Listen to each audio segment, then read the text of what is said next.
Hello, hello. How are you doing? Welcome to my channel. If this is the first time, if this is the second time, welcome as well. Welcome back. I love doing fluid art and I love sharing that with you. So today I'm going to share one painting that I made using one of my favorite techniques, that is the Dutch pour.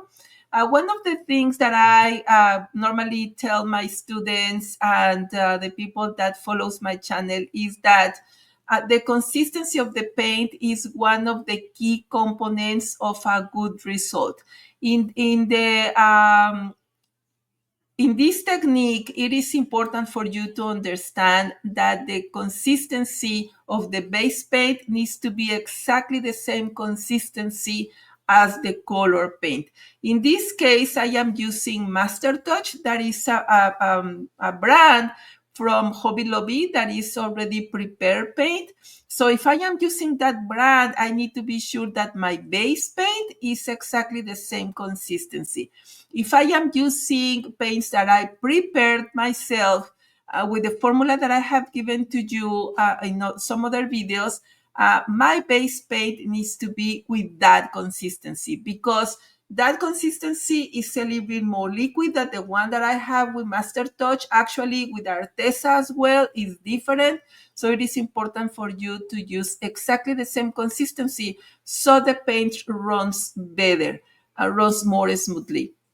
So once that you added the paint to your canvas, what you are going to do is, with a blow dryer, a straw, or anything that gets some air, you are going to move the paint around, and then you are going to blow your paint to creating different forms and different patterns here.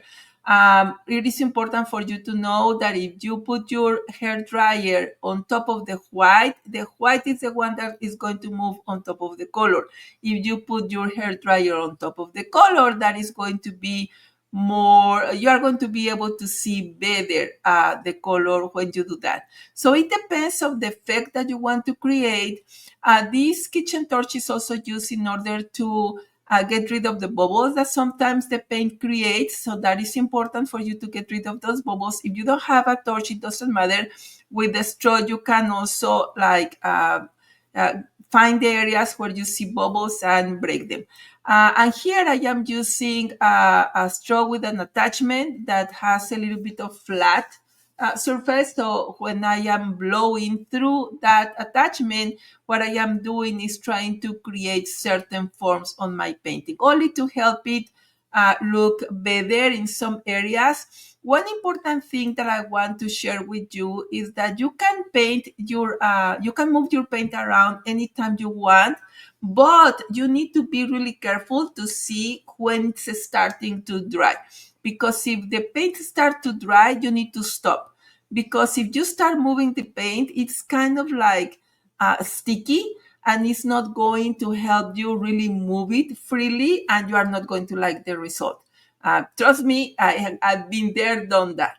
So my suggestion to you is you move the paint around, you work on it, but when you see that the paint is starting to dry, leave it. Leave it as it is, even though you may not like a little bit some area that you may have seen. Let's say that, for example, I don't like this area, like I would have liked that this would have a move more color. What I can do is to wait until it dries and then either paint on top of it with the transparent base. So I only paint this area on top of that and leave the rest alone if that is what I like. You can paint on top of everything again if you want, or you can get a brush and some paint and then paint around the areas that you would have liked to have more colors or more intense colors, right? So that is something that I would recommend if you didn't like the way that it looks. But do not try to move the paint when it's already drying, because you are not going to like it. It's going to be kind of sticky, and it's not going to be consistent. And then when it dries, it's going to you are going to see where you try to fix it. You are not going to like it. Trust me. So my recommendation is wait until it's dry, and either you paint on top of it or you do it again. It doesn't matter. It's only painting. Hope you have liked it. Don't forget to subscribe to my channel if you haven't done so. Don't forget to click on the little bell so it tells you when I upload new videos teaching you new projects.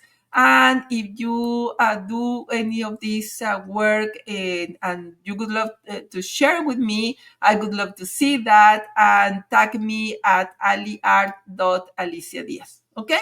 Hope to see you in the next video.